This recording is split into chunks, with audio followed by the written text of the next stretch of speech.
Alright, so welcome back to another video where I'm going to explain SAT math. So if you're studying for the December's SATs, this is perfect. And this is now the short answer section of section 3.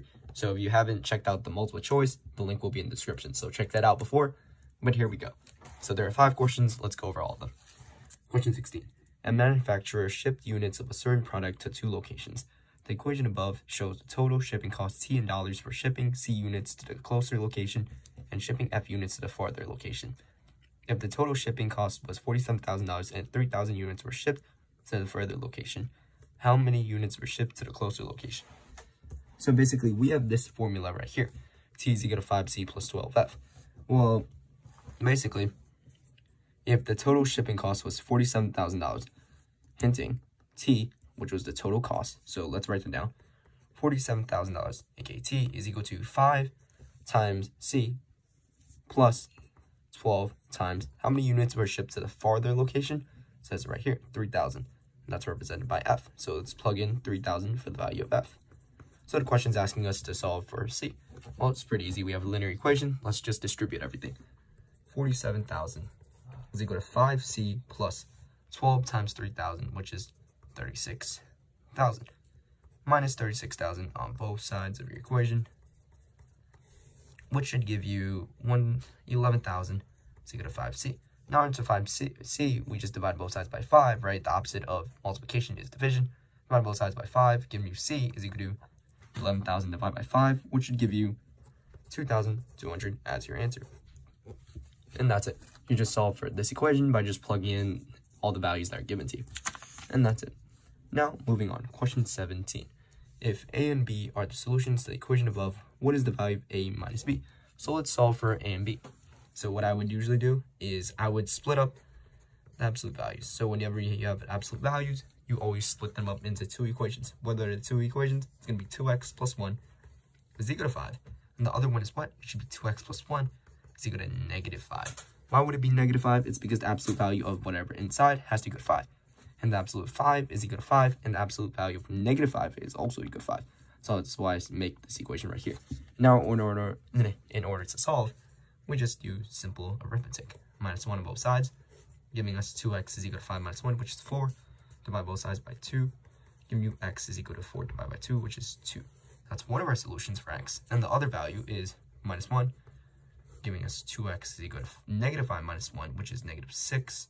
Divide both sides by 2, x is equal to negative 3. So now the values of A and B, our 2 solutions, are going to be 2 and negative 3. So what's A minus B? That's going to be 2 minus negative 3, and the absolute value of that. So what's 2 minus negative 3? Positive, because it's negative negative. It's going to be the absolute value of 2 plus 3, which is the absolute value of 5, which is just going to equal 5 as your answer. So that's it for question 17. For question 18, Juan purchased an antique that had a value of $200 at the time of purchase. Each year, the value of the antique is estimated to increase 10% over its value the previous year. The estimated value of the antique in dollars 2 years after the purchase can be represented by the expression 200A. What is A, where A is a constant? What is the value of A? So basically, the first year, $200, right? Second year, it increased by 10%. So that's basically multiplying by one number, multiplying by 1.1. And then we'll just call that 1.1 times 200. I'm not going to solve that yet because the second year, right, after 2 years. So this is the first year. Second year, we multiply by another 1.1, another 10% increase. So what's 1.1 times 1.1? It's going to give you 1.21. 11 times 11 is 121. 2 decimal places, 1.21 times your initial $200. Well, that's the value after 2 years. And coincidentally, the equation also gives you 200A. Well, A has to equal to 1.21, right? It's 200 times 1.21, 200A, 200 times A. So your value of A is 1.21, and that's going to be your answer, 1.21. So the key idea behind this question is that you just figure out what the common factor is, which in this case is 1.1, right? It's a 10% increase, meaning you're multiplying by 1.1. Moving on, question 19. Based on the system's equation above, what is the value of 5x plus 5y? Well, looking at this, this is pretty interesting because what is 2x plus 3x? It's 5x. What's 3y plus 2y? It's 5y. Well, That's your answer right here. And what is that equal to? That's equal to the sum of 1,200 and 1,300, which is 2,500. The other way would be to solve the system equation, which would take a long time, but if you could spot this right away, you have your answer in less than 10 seconds. That's it. That's a pretty cool question. Question 20.